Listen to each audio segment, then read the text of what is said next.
Bonjour et merci de nous retrouver pour La Foi prise au mot, votre émission de formation chrétienne. Si je vous dis « Madame se meurt, Madame est morte » ou bien « Me sera-t-il permis aujourd'hui d'ouvrir un tombeau devant la cour et des yeux si délicats ne seront-ils point offensés par un objet si funèbre ?» La plupart d'entre vous l'ont reconnu, il s'agit de Bossuet évidemment, l'auteur favori des professeurs de français, un écrivain qui sent bon le Lagarde et Michard, le modèle de l'éloquence du grand siècle. Mais au-delà de ces poncifs, que sait-on de lui? Qui fut-il, ce jeune ambitieux qui commença comme prédicateur d'Avent et de Carême, prononça quelques-unes des plus belles oraisons funèbres de toute la littérature et influença une partie de la politique ecclésiastique de Louis XIV. Pour le savoir, j'ai confié aujourd'hui deux personnes. Anne-Régence Usini, bonjour. Bonjour. Vous êtes spécialiste de langue et littérature du XVIIe siècle et vous êtes maître de conférence à la Sorbonne Nouvelle, autrefois on disait Paris 3. Et puis le frère Renaud Silly, bonjour. Bonjour. Vous êtes dominicain, vous êtes exégète, vous êtes chercheur associé à l'école biblique de Jérusalem et vous êtes éditeur du volume de la collection Bouquins, là, qui est donc un fort volume, si on peut dire, qui présente les élévations sur les mystères, méditations et autres textes. Alors, peut-être, frère Renaud, une première question. Vous êtes exégète, vous n'êtes pas spécialiste particulièrement du XVIIe siècle. Pourquoi Bossuet ? Bossuet, parce que, bon, en fait, à titre personnel, c'est une vieille passion. J'avais consacré une prime que j'avais reçue quand j'avais passé mon bac à acheter une édition complète de Bossuet. Et depuis, il m'a suivi, voilà, où que je sois allé, cette édition de l'achat en 31 volumes m'a suivi. La raison principale, c'est aussi parce que Bossuet est un éblouissant introducteur du style biblique dans la langue française. Vous savez que les Allemands ont Luther, qui a beaucoup influencé la langue allemande par sa traduction de la Bible. Les Anglais ont la version autorisée du roi Jacques. Eh bien, en fait, on peut dire qu'en français, c'est par Bossuet peut-être qu'un style biblique est vraiment rentré dans la langue. Et à mon avis, c'est la clé de son génie, de son originalité. Ce qui fait que ce n'est pas simplement un classique de Lagarde et Michard. C'est aussi quelqu'un dont le style puise vraiment dans des sources un peu baroques, barbares même parfois, qui sont celles de la Vulgate et de la Révélation antique. On va revenir tout de suite sur la biographie de Bossuet, mais même question, j'ai commencé un peu en disant que c'était l'auteur favori du Lagarde et Michard, un peu prof de français. Vous êtes super prof de français puisque vous êtes universitaire. Est-ce que pareil, c'est l'auteur phare et est-ce que c'est un auteur classique un peu poussiéreux ? Alors, je ne sais pas s'il est poussiéreux. Ouais. Il a été un petit peu délaissé, en tout cas, et tout particulièrement du côté des études littéraires.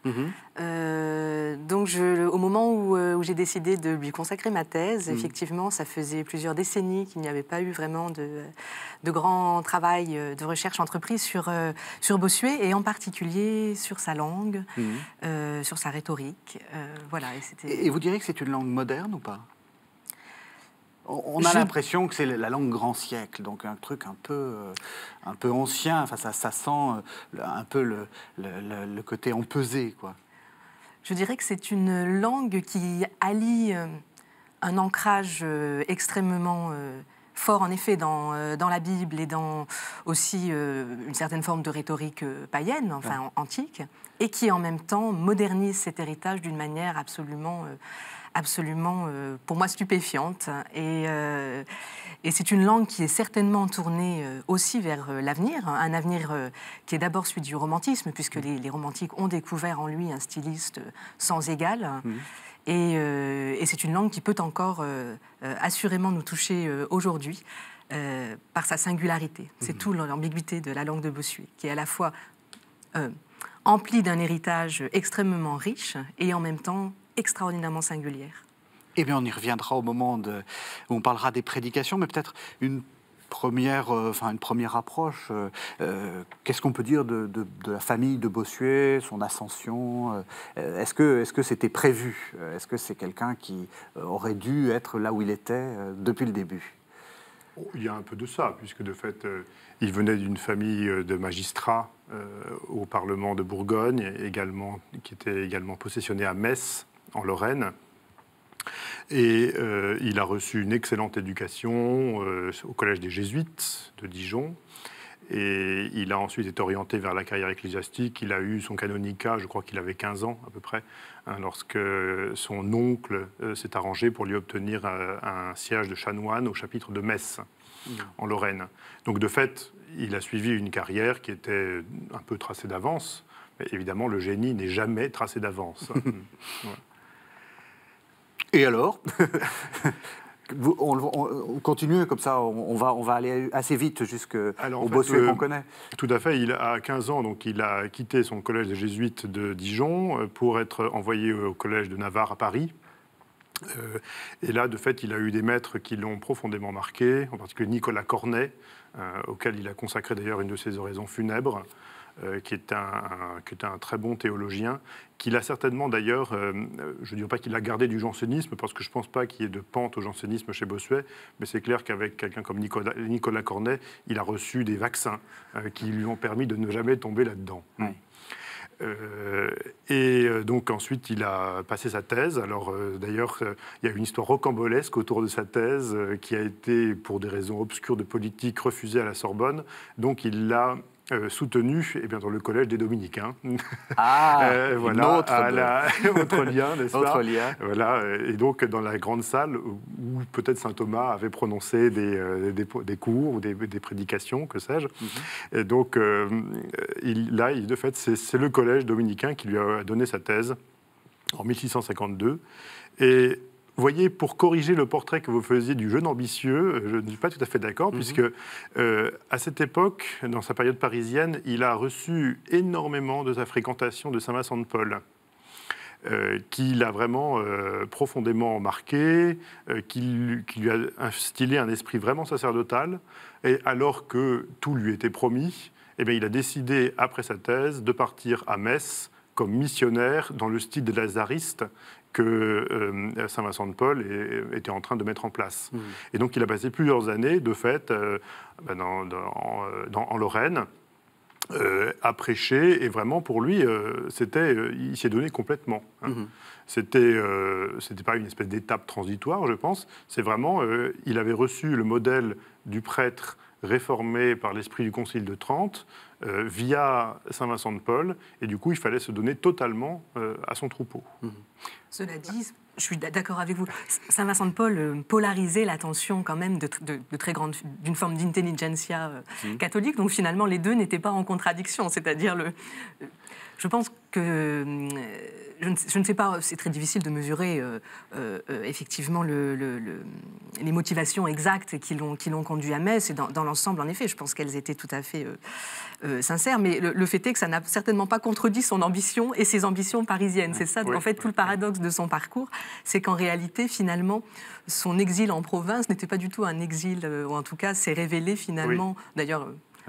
l'avenir l'a prouvé, s'est révélé finalement une manière tout à fait efficace de faire valoir son talent et de revenir ensuite à Paris. Parce que voilà, qu'est-ce qu'il va faire qui va revenir à Paris et surtout qu'on va le remarquer à la cour? C'est son talent oratoire? Ah oui,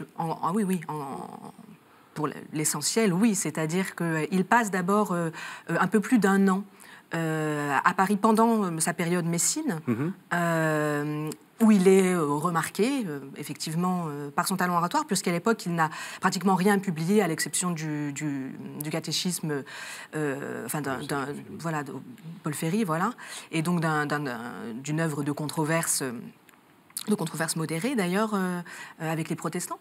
Et il est repéré, et en fait, il revient, c'est pour ça que il revient à Metz, comme par hasard, au moment où la cour va arriver à Metz avec Anne d'Autriche.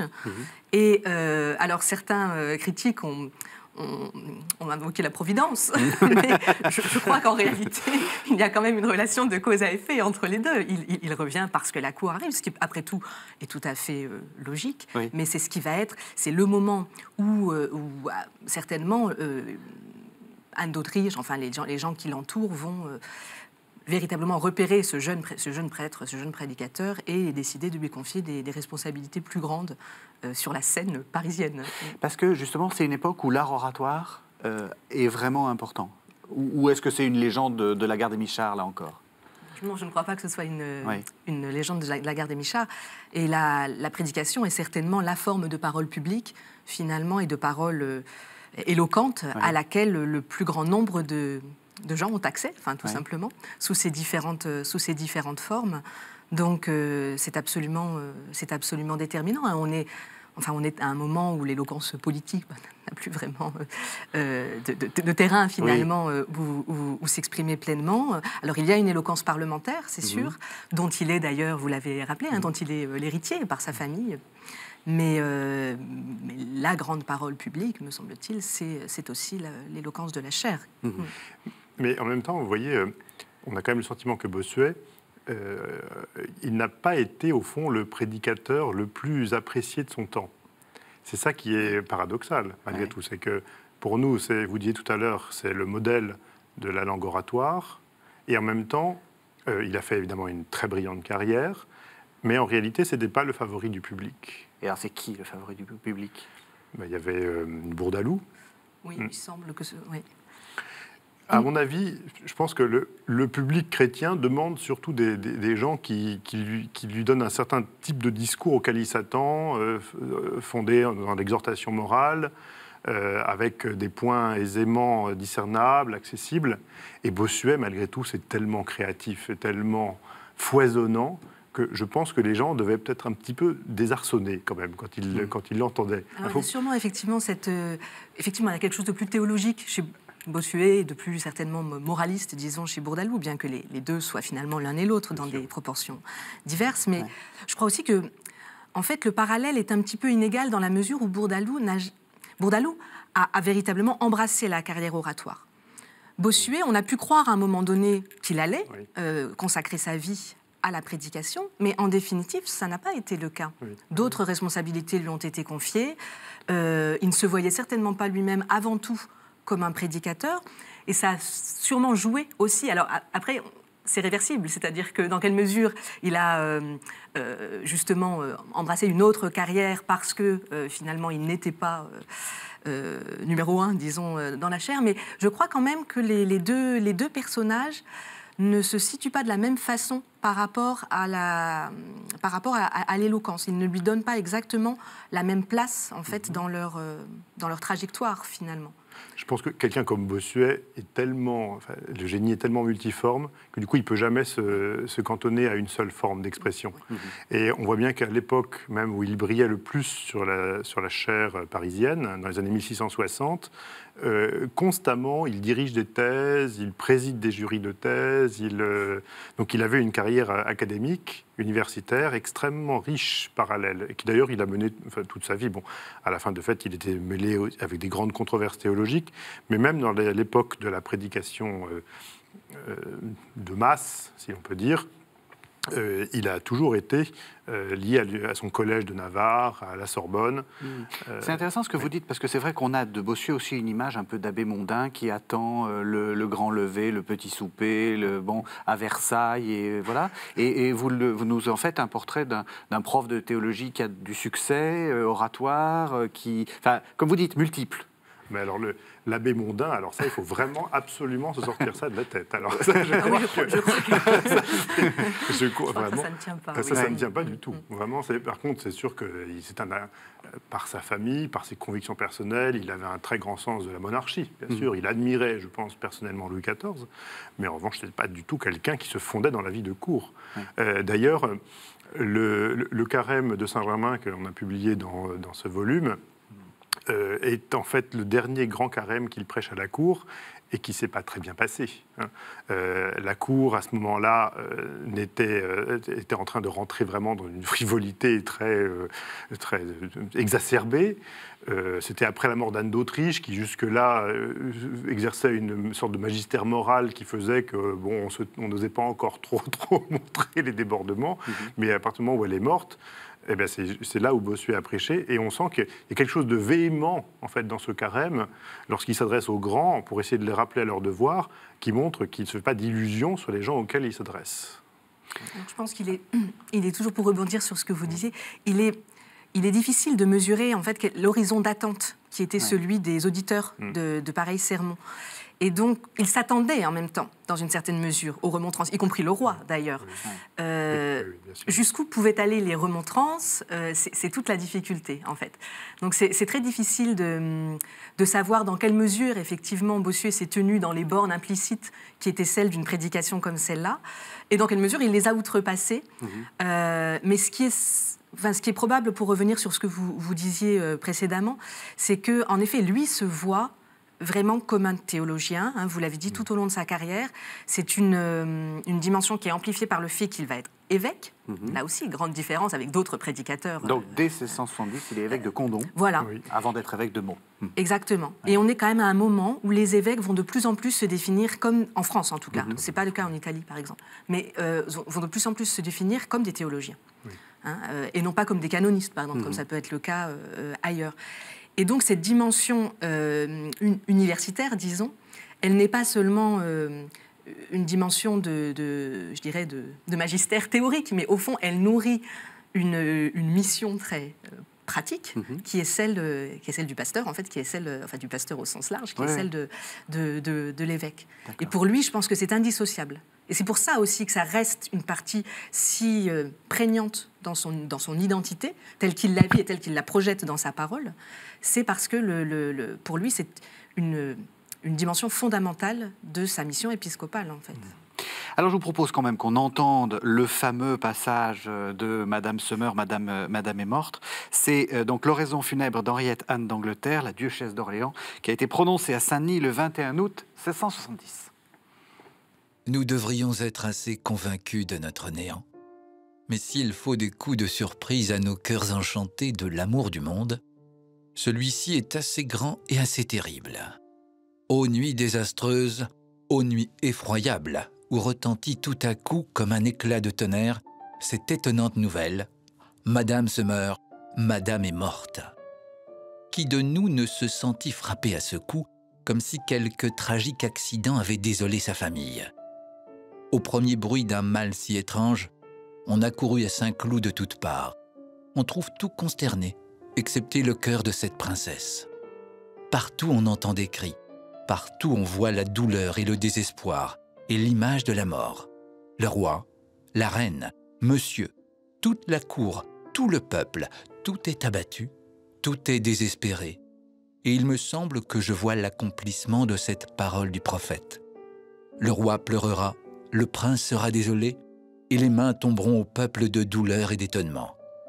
Mais et les princes et les peuples gémissaient en vain. En vain, monsieur, en vain le roi même tenait madame serrée par de si étroits embrassements.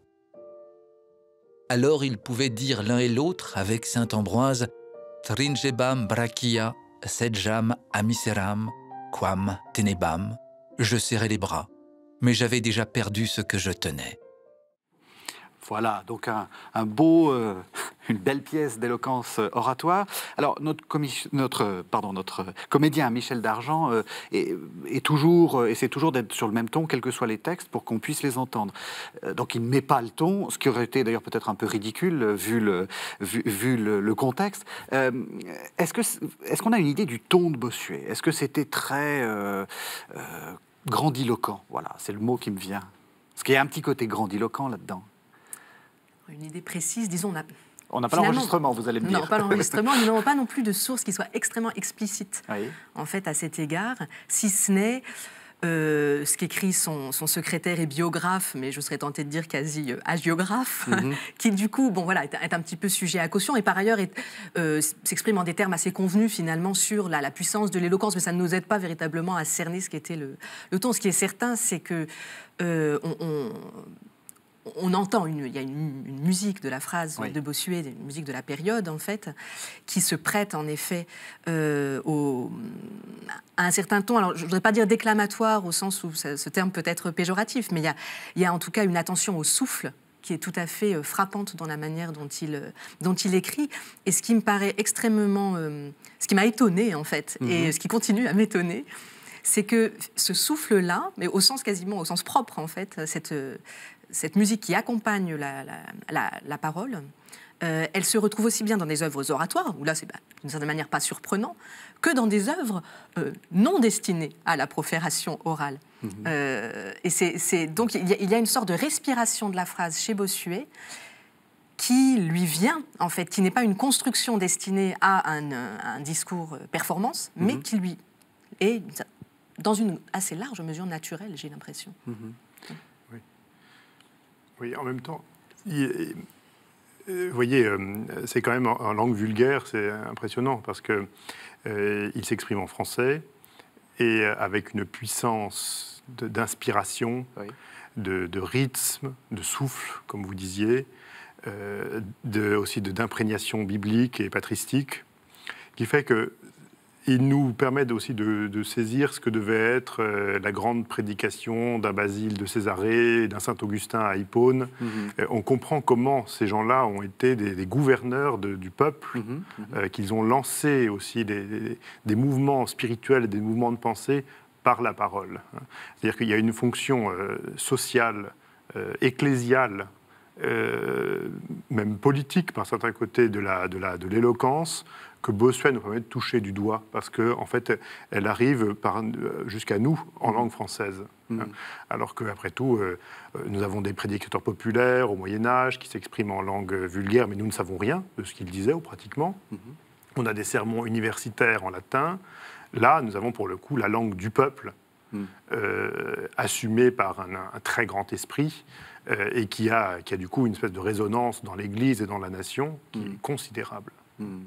Et ça, c'est vraiment, je crois que c'est privilégié, comme cette connaissance qu'on peut avoir comme ça d'une parole qui est vraiment en prise directe avec certainement les franges les plus cultivées de la nation, sans doute, mais après tout, il s'adressait à tout le monde. Est-ce qu'on a une idée de ce qu'il prononçait vraiment? J'allais dire. Voilà. Je n'osais vous interrompre. Est-ce que c'est ça, ou est-ce que c'est réécrit? Voilà. Est-ce que c'est réécrit? Alors, c'est évidemment tout le problème et en même temps tout le statut fascinant de ces... Alors, je les appelle textes, mais bon, le mot est un peu impropre, du coup.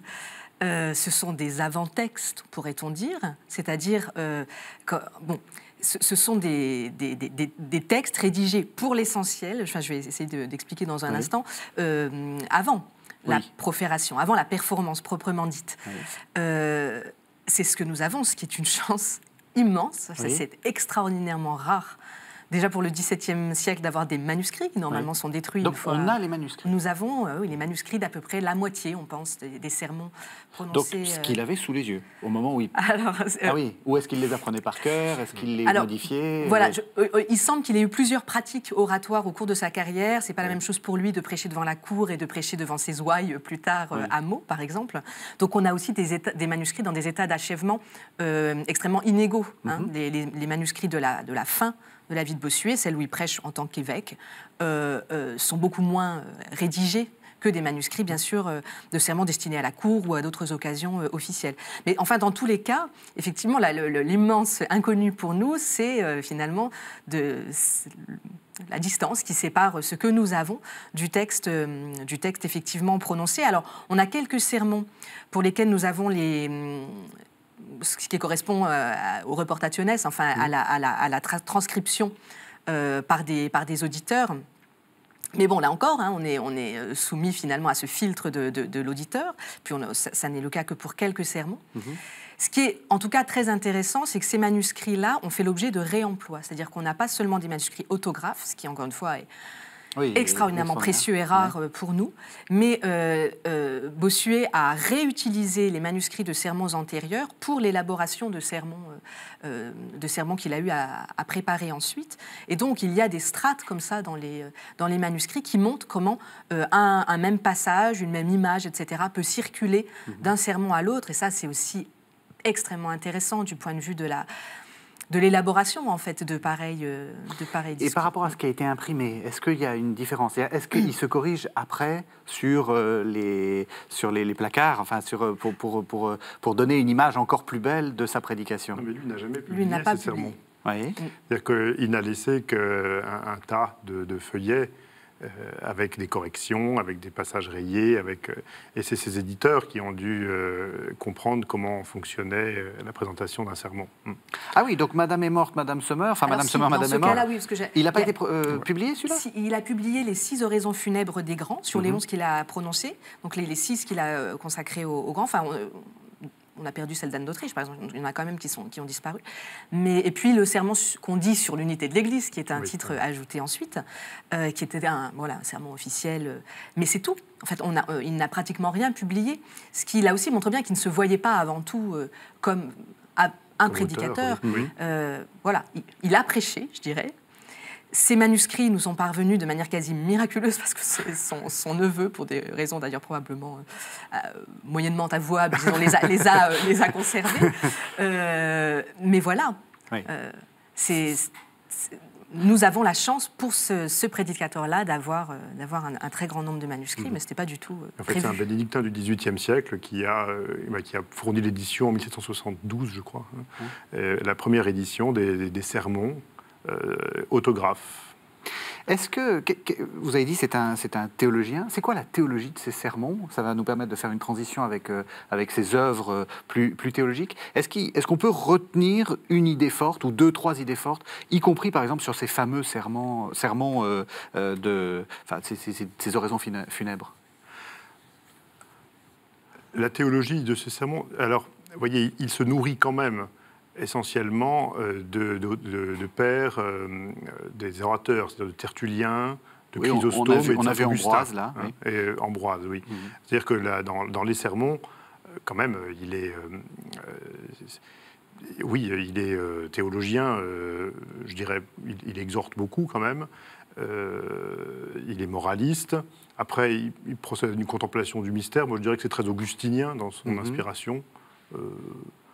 C'est-à-dire, c'est ce que vous voulez dire par augustinien? C'est-à-dire qu'il donne à voir le mystère. Les mystères, c'est une sorte de catéchèse de très très haut niveau. D'accord. C'est-à-dire, c'est comme ça que je verrais la théologie de ces sermons, c'est-à-dire comme une sorte de théologie magistérielle, en fait, où il donne à comprendre l'incarnation, la visitation, la sens de la croix, la rédemption. C'est une théologie de docteur, si vous voulez, de docteur de la foi qui s'adresse à son peuple. Mais il ne rentre pas dans des controverses directement dans ses sermons.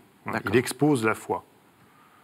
C'était habituel ou justement il y a quelque chose de... Je pense que c'est tout à fait intentionnel de sa part, c'est-à-dire qu'il pensait que la prédication n'était pas le lieu où rentrer dans les finesses théologiques. Parce que justement, elle ne relève pas directement du jugement des gens auxquels il s'adresse. Dernière question sur ce sermon. Je repose ma question du début. Est-ce que c'est une langue moderne? Alors, c'est une langue moderne dans le sens où on peut encore la comprendre. Alors que quand on lit ce qui est juste un peu avant, quelquefois, on a du mal, même sur la grammaire ou des choses comme ça. Là, c'est absolument compréhensible. On a un moment décisif pour la langue française. Enfin, une forme de stabilisation du français. Donc, effectivement, il bénéficie aussi de ce moment-là. Elle est à la fois, je dirais que pour nos contemporains, elle est à la fois, en effet, moderne dans son lexique, par exemple, en assez grande partie, malgré tout, la syntaxe extrêmement périodique nous rattache quand même à une forme d'éloquence qui n'est plus exactement représentée comme telle, mais qui nous parle, c'est ça, qui continue effectivement à résonner. Donc voilà, je pense qu'on n'est pas de plein pied avec cette langue, et en même temps, il n'y a pas d'obstacle, comme ce pourrait être le cas avec des textes beaucoup plus anciens, enfin, même un peu plus anciens. Elle est moderne parce qu'elle n'a rien empoulé. Elle est très audacieuse dans les images. Leur langue est comme un arc tendu. C'est des images bibliques, d'ailleurs. Oui. On voit bien que souvent, les images les plus audacieuses, celles qui frappent, celles qui nous ravissent, en fait, qui nous stupéfient, viennent de l'Écriture sainte. Et ça, justement, c'est un fond qui ne meurt jamais. Oui, c'est-à-dire qu'il parle la Bible, c'est-à-dire qu'il la connaît probablement presque par cœur, et on retrouve des citations bibliques, mais aussi des modes d'expression biblique pour vous. Oui, par exemple, exactement, alors on a toutes sortes de manières de se poser par rapport à la Bible, mais par exemple, dans l'oraison funèbre du prince de Condé, Ec est victoria que vicit mundum fides nostra, telle est la vérité. Attendez, comment c'est la victoire, celle qui met le monde sous nos pieds, c'est notre foi. Et donc, cette traduction qu'il fait du latin, elle est audacieuse, elle est inattendue. Donc, en fait, elle correspond aussi à son mode d'expression à lui. Oui. Il n'est jamais plus fidèle à son propre style que quand il traduit la Bible. Alors on va en venir à ce que vous avez édité, Renaud Silly, c'est ces élévations sur les mystères. Je vous propose qu'on entende, alors parce que c'est un très gros livre, donc je vais essayer d'être précis sur la référence. Donc c'est les élévations sur les mystères, c'est la 2e semaine, c'est la 9e élévation. C'est un texte qui date de 1695. Quand Dieu m'a fait à son image et ressemblance, il m'a fait pour être heureux comme lui, autant qu'il peut convenir à une créature. Et c'est pourquoi il me fait trouver en moi ces 3 choses. Moi-même qui suis fait pour être heureux, l'idée de mon bonheur et l'amour ou le désir du même bonheur. 3 choses que je trouve inséparables en moi-même, puisque je ne suis jamais sans être une chose qui est faite pour être heureuse, et par conséquent qui porte en soi-même et l'idée de son bonheur, et le désir d'en jouir provenant nécessairement de cette idée. S'il y a quelque chose en moi qui ait toujours été avec moi-même, c'est cette idée et cet amour de mon bonheur. Car je ne puis jamais avoir été sans fuir ce qui me nuisait et désirer ce qui m'était convenable. Ce qui ne peut provenir que du désir d'être heureux et de la crainte de ne l'être pas. Voilà, alors j'ai choisi ce texte parce que justement, là, ça tranche avec le Bossuet que l'on connaît. On est parti sur quelque chose de complètement différent.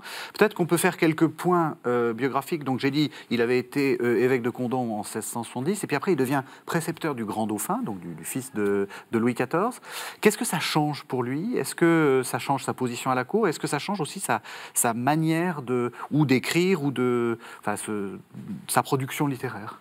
Ça change tout. Et c'est très intéressant parce que ça montre sa capacité à se renouveler. C'est-à-dire que, en fait, il a été nommé évêque de Condom, alors en lointaine Gascogne, et il s'apprêtait à partir lorsqu'il a appris qu'il était nommé précepteur du Dauphin. Alors, ce qui supposait évidemment de rester à la cour. Et bien entendu, il n'avait pas trop le choix.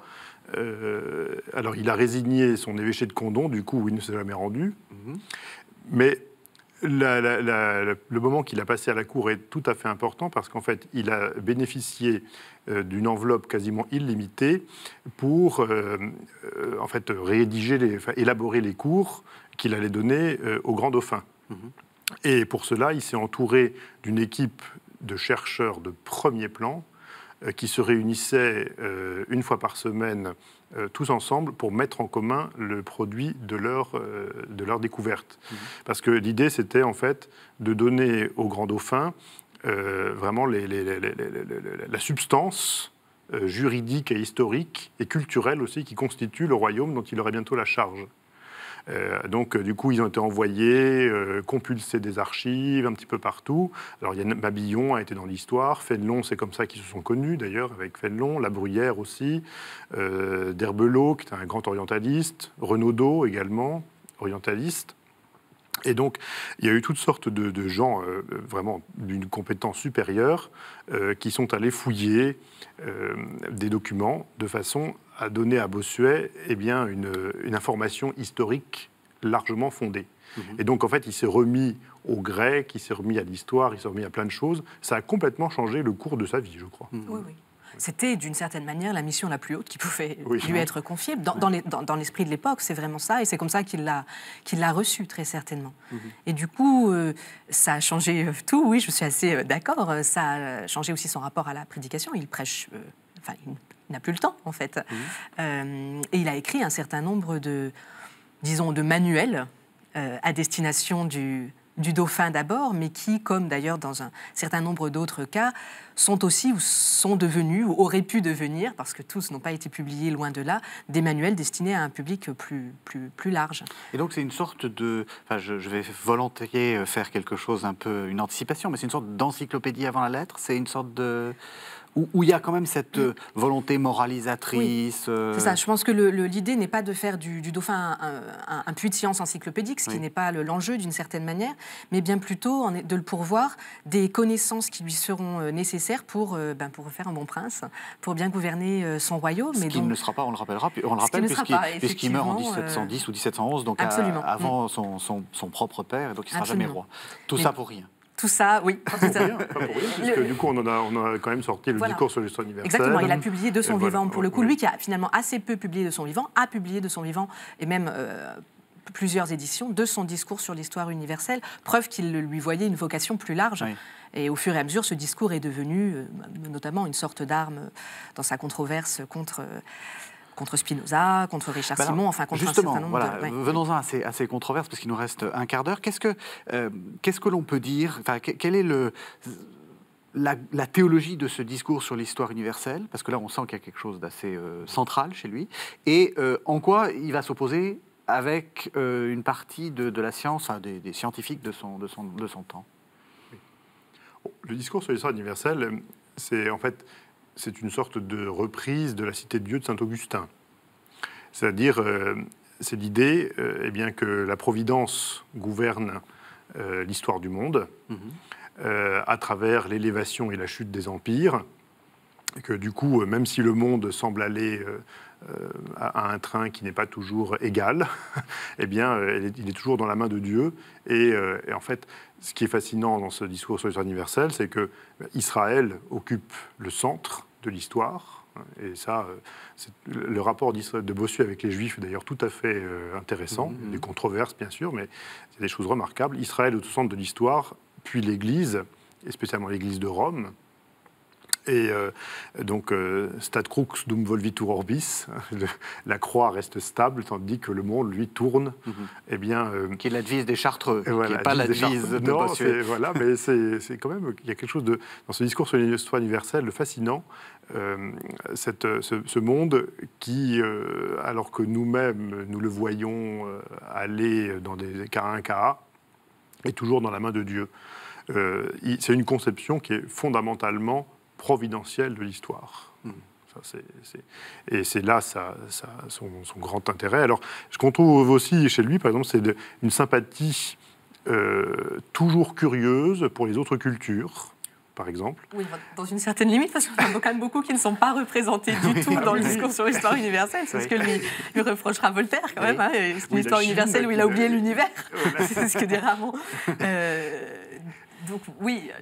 Voilà, soyez un peu plus polémique. Là, pour l'instant, tout est merveilleux, mais est-ce que parce que vous avez cité les noms de Richard Simon, qui sont des gens qui vont pour les successeurs, donc pour les encyclopédistes, etc., être vus comme des pères fondateurs de leur activité. Est-ce que Bossuet mène des combats d'arrière-garde? Ah non, je ne pense pas du tout qu'il mène des combats d'arrière-garde. Sa position est peut-être d'arrière-garde pour nous, oui. mais qui le voyons à quelques siècles de distance. Oui. Je crois qu'au moment où il les mène, ces combats sont pleinement d'actualité. Oui. Et au contraire, je trouve que, pour moi, l'un des intérêts de son œuvre, c'est qu'il est extrêmement sensible aux virtualités qui sont en train de se déployer dans un certain nombre de démarches, disons, intellectuelles de son temps. Et de ce point de vue-là, je ne sais pas si dans ses réponses, il est toujours perspicace, mais en tout cas dans les questions qu'il pose, ça je crois qu'il l'est incontestablement, au sens où il voit très bien ce qu'une certaine critique biblique, donc représentée par Richard Simon, on en parlera peut-être tout à l'heure, ce qu'une certaine conception de la mystique, etc., peut avoir de subversif pour la conception du catholicisme qui est la sienne. Mais alors du coup, voilà, est-ce qu'il représente le parti de la réaction ? Je ne sais pas si on peut déjà parler de réaction. Oui, je pense qu'il représente un parti de conservation. Vous l'avez dit, c'est un point de vue fondamentalement fixiste. Donc, il représente une exigence de ce qu'il voit comme une stabilité nécessaire, indispensable, face à la nouveauté, qui est pour lui un mot... en lui-même péjoratif. Ce qui est frappant, c'est à quel point il a mené des combats qui étaient coordonnés les uns avec les autres, et dont la cohérence lui apparaissait à lui, alors qu'elle ne nous apparaît plus à nous. Oui. Un exemple. Par exemple, donc la critique biblique. Richard Simon, l'interprétation historico-critique Oui, naissante. c'est un des pères de la conception historique, de la lecture historique de la Bible. C'est-à-dire, en fait, une lecture positive, oui. Positive ou positiviste de la révélation. Et en même temps, donc, il s'oppose c'est vraiment tout à fait contemporain d'ailleurs, il s'oppose à Madame Guyon et à une certaine conception de la mystique. Et qu'est-ce qui le chagrine dans cette conception de la mystique? C'est l'hédonisme spirituel. C'est-à-dire l'idée que la mystique n'est plus au fond la contemplation de Dieu, mais d'abord un état intérieur où on se repaît de soi, au fond. Puisque cette espèce cette saisie confuse et indistincte de la divinité dont se gargarisait Madame Guyon. Lui le voit comme ça, elle ne le dirait pas comme ça. Oui, c'est tout à fait étonnant. Et en même temps, si je puis me permettre, c'est aussi toute la mystique contemporaine, où on aime bien se faire se chatouiller l'âme. Tout à fait. C'est sûr que Bossuet est absolument aux antipodes de ça. C'est pas un moderne. Et ça, c'est pas du tout un moderne de ce point de vue-là. C'est clair. Oui. Parce que, vous voyez, par exemple, ce qui le choquait, à mon avis, au suprême degré, c'est qu'un Fénelon, un très grand seigneur, le duc de Beauvilliers, le duc de Saint-Aignan, c'est-à-dire des gens dont la mission, c'est de gouverner le pays avec force et fermeté, qui du coup se perdent dans des conventicules pour se gargariser de mystique auprès d'une prophétesse. Alors pour lui, c'est un scandale. C'est des gens qui, en fait, sont en train de trahir leur mission. Et du coup, on voit là qu'avec les ducs de Beauvilliers ou de Saint-Aignan, la haute noblesse est en train de quitter la direction des affaires pour se mettre sur la touche, en fait, de l'histoire de France. Et ça, Bossuet voit ce qu'il y a de subversif, comme vous disiez tout à l'heure, dans cette mystique-là. Et je suis frappé, vous voyez, comment à l'époque du Père Lagrange, donc là, on est tout à fait autre chose. Voilà, 2 siècles plus tard. C'est la fin du 19e siècle, début 20e. Vous voyez, c'est au fond, Lagrange a eu 2 adversaires, Loisy et Renan. Et dans un cas comme dans l'autre, vous avez la déconstruction de la révélation qui va de pair avec le sentimentalisme religieux. Ça va ensemble. Et du coup, un Renan et un Loisy ont été des sentimentaux en matière religieuse. Pour eux, la religion est question de sentiment. Et du coup, ça les a rendus capables de déconstruire la révélation, puisque au fond, la religion n'est plus qu'une affaire d'opinion. Et Bossuet avait vu ce qu'il y avait en cela de commun entre Richard Simon et Madame Guyon. On était d'un côté la déconstruction de la révélation, alors peut-être qu'il va trop loin, etc., tout ce que vous voulez, mais il voyait ce qu'il y avait de profondément subversif dans cette alliance des deux. En fait, il n'est pas par principe opposé à une lecture critique. Le problème, c'est que il ne l'est pas par une sorte d'optimisme initial. Il pense que tout ce qu'on va trouver par une lecture critique corroborera la doctrine de l'Église.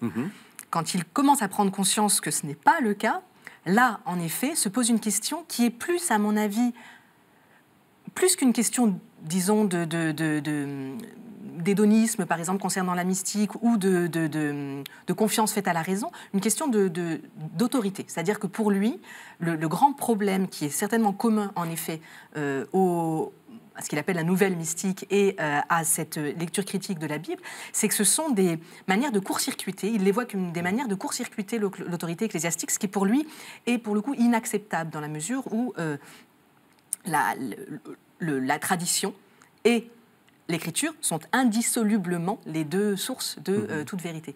Et donc, effectivement, il y a une question de... Je pense qu'il n'est pas, par exemple, hostile à tout phénomène mystique ou toute expérience mystique par principe. Pas, oui. Mais dans le cas de Madame Guyon, il ressent son attitude comme une manière, effectivement, de se passer de toute médiation. Au fond, d'ailleurs, la médiation christique, la question pourrait être posée non seulement de la médiation des pasteurs, mais de mon créateur, oui. Voilà. Oui. Et effectivement, du coup, ce que vous disiez par rapport à Fénelon, je pense que ce qui le choque profondément, la raison pour laquelle il n'arrivera jamais à comprendre, des clercs, en fait, c'est-à-dire que pour lui, il se voit avant tout comme pasteur, encore une fois, au sens large, comme évêque, et il y a une question de responsabilité pastorale, en fait, qu'il n'envisage pas, lui, de la même manière que Fénelon. Et au fond, il y a quand même une conception, ce que Bossuet cherche à défendre à travers l'autorité épiscopale et tout ça, mais c'est quand même aussi l'objectivité, je pense, de la vie chrétienne. À savoir, l'élévation vers Dieu se fonde sur la connaissance du mystère. Ouais. Et il reste totalement augustinien de ce point de vue-là, en grande continuité, je pense aussi avec saint Thomas. C'est-à-dire, on ne peut pas s'élever à Dieu si on ne passe pas par les médiations que Dieu nous a envoyées. Donc c'est vraiment le prof de théologie, c'est-à-dire dialogue, foi et raison. Mais en même temps, c'est-à-dire que c'est une mystique, parce que moi je crois qu'il y a des passages qui sont authentiquement mystiques dans ces élévations. C'est une mystique solide, c'est une mystique qui est fondée sur la Bible, sur les pères, sur l'expérience, sur l'autorité de l'Église, sur tout un tas de choses, qui est une voie sûre, en fait. Une voie qui nous permet de s'élever sans se perdre dans cette ascension. C'est la question du statut de l'expérience. L'expérience seule ne suffit pas pour lui, alors qu'au fond, elle peut suffire pour certaines formes de vie mystique. Dernière question, parce qu'on arrive à la fin de l'émission. Le Bossuet politique, on dit souvent c'est le fondateur du gallicanisme. Alors il va falloir expliquer ce qu'est le gallicanisme. Et il a beaucoup ferraillé justement pour la grandeur de l'Église de France. Est-ce que vous êtes d'accord avec cette image-là ? Alors peut-être d'un mot sur le gallicanisme, qu'est-ce que c'est ? Je crois qu'il y a un grand malentendu sur cette question, parce qu'en fait le gallicanisme a une dimension politique, si vous voulez, à savoir qui était défendue par les messieurs du Parlement, à savoir la supériorité absolue des princes en matière temporelle. Oui. Et du coup, au-delà du pape, qui avait qui aussi conduit. Ça, c'est une théorie de la souveraineté en fait. C'est d'abord une théorie de la souveraineté, à savoir qui peut conduire, comme ça a été le cas avec l'anglicanisme en Angleterre, jusqu'à la suprématie de l'État en matière religieuse. Ça, peut-être que les messieurs du Parlement seraient allés jusque-là. De fait, cette conception a triomphé avec la constitution civile du clergé, mais ça a été temporaire en France. Et ce n'est pas le gallicanisme de Bossuet.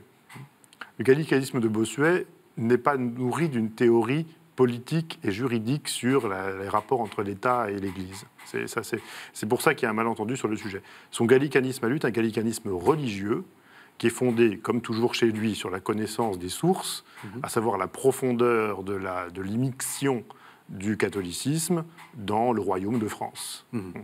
Donc je crois que c'est ça le fond de la question. En fait, on pourrait dire que pour Bossuet, le gallicanisme, c'est sa manière à lui d'un Français d'être catholique romain. Non mais c'est vrai. Oui. Bon, le pouvoir, je pense que le pouvoir politique n'est pas non plus complètement indifférent dans l'affaire et les liens. Voilà, il a aussi. Il a aussi infléchi, je pense, certaines de ses positions sous l'influence du pouvoir politique. C'est que ça arrangeait naturellement bien. Mais effectivement, oui. Est-ce que vous le voyez comme une sorte d'éminence grise de la politique de Louis XIV ? Non, ce n'est pas. Je crois qu'objectivement, ce n'est pas lui qui a le plus influencé l'archevêque de Paris à l'époque. A été beaucoup plus, influent en la matière. En revanche, c'est certainement un penseur aussi de la réalité politique de son temps. Et donc voilà, ce n'est certainement pas le théoricien du droit divin, comme on le lit parfois, mais il a certainement pensé la monarchie, et la monarchie de son temps en particulier. Je vous propose un peu de bibliographie, ça va être la vôtre, donc ça tombe bien, vous allez nous expliquer un peu ce que vous avez publié. Alors, on n'a pas beaucoup eu le temps, donc ça va être le moment d'en parler, d'évoquer ce que vous avez édité, frère Renaud Silly, donc c'est l'élévation sur les mystères, et puis il y a beaucoup d'autres textes. C'est quoi donc ces fameuses élévations sur les mystères ? C'est paru aux éditions Bouquin, enfin aux éditions Lafon, Robert Laffont, et c'est la collection Bouquin. Voilà, c'est des œuvres en fait qui étaient indisponibles depuis très longtemps et qui sont majeures, puisque en fait, ce sont des œuvres dénuées de controverses, même s'il y a des traces de controverses dedans, mais qui sont vraiment celles d'un homme mûr qui n'a plus à multiplier les effets pour persuader ou pour éblouir, dont la langue est totalement maîtrisée. Et je crois qu'il a acquis cet art extraordinaire d'émouvoir, de plaire sans corrompre, de persuader sans circonvenir, et d'exhorter sans décourager. Voilà. Et c'est vrai, je crois qu'il y a quelque chose de très achevé dans ces œuvres-là, qui date de la fin de sa vie. Et donc c'est quoi ces élévations ? C'est un style tout à fait particulier. Oui, les élévations, c'est en fait une méditation, ce sont des élévations progressives à partir du plan de l'Écriture sainte. C'est-à-dire qu'il suit en fait le plan de la Bible, depuis la Genèse jusqu'aux Évangiles surtout, et à chacune des étapes, eh bien, en fait, il y a une contemplation et une prière. Alors on trouve toutes sortes de choses dedans, donc de magnifiques développements dogmatiques, des prières absolument splendides. Ça commence par une prière à la Sainte Trinité, qui est un modèle du genre. Et puis, l'autre grande œuvre, ce sont les méditations sur l'Évangile. Là, comme l'autre, il a rédigé pour des religieuses. Ça procède en fait vraiment de son soin pastoral pour elles. Et ces méditations, là, on voit l'imprégnation biblique, encore une fois, tout à fait extraordinaire de cet auteur, où il n'y a pratiquement pas de notes, il n'y a que la Bible, en fait, même plus de pères, alors que dans les sermons, il y a encore beaucoup de Tertullien ou de Chrysostome. Là, ici, il n'y a plus que l'Écriture sainte. Ce sont des textes vraiment, je tiens à dire, magnifiques. Hein. C'est Claudel, vous voyez, l'acmé de la prose française, même de la poésie française. Et donc Élévation sur les mystères, méditation et autres textes, c'est aux éditions Robert Laffont. Et puis, Anne-Régence Usini, alors un livre un peu technique, Bossuet et la rhétorique de l'autorité. Oui. Donc là, c'est pour ça que je vous ai fait beaucoup parler de rhétorique. C'est votre thèse ? C'est une manière de montrer comment se construit la force de cette parole qui continue à agir sur nous si fortement. Et puis, un joli livre, L'éloquence de la chair, les sermons de Saint-Augustin à nos jours, aux éditions du Seuil. Alors, présentez-nous ce livre. Oui, alors en fait, ça rejoint ce que vous disiez tout à l'heure sur l'éloquence de la chair comme parole publique et comme parole agissante. L'idée était à la fois dans une ample introduction, de restituer à la fois les enjeux de ce type d'éloquence, ses conditions pratiques et sa diversité, la diversité de ses formes, et puis de proposer un choix de texte, un choix de moments de cette éloquence qui paraissent à la fois particulièrement... Donc il y a une sorte d'anthologie, en fait, voilà, en même temps. Une sorte d'anthologie. Oui, oui. Je dirais à la fois esthétique, hein, ce sont des beaux textes, et puis en même temps, encore une fois, qui ont été choisis pour leur dimension engagé, si je peux employer ce terme-là, qui est un peu anachronique, mais qui dit bien ce qu'il veut dire. Voilà. L'éloquence de la chair, les sermons de Saint-Augustin à nos jours, c'est aux éditions du Seuil. Merci vraiment à tous les deux de nous avoir fait découvrir Bossuet. Merci de nous avoir suivis. Vous savez que vous pouvez retrouver cette émission sur le site de la chaîne www.ktotv.com et vous pouvez le voir, le revoir jusqu'à plus soif, autant de fois que vous voulez, et c'est gratuit. Merci de nous avoir suivis. À la semaine prochaine.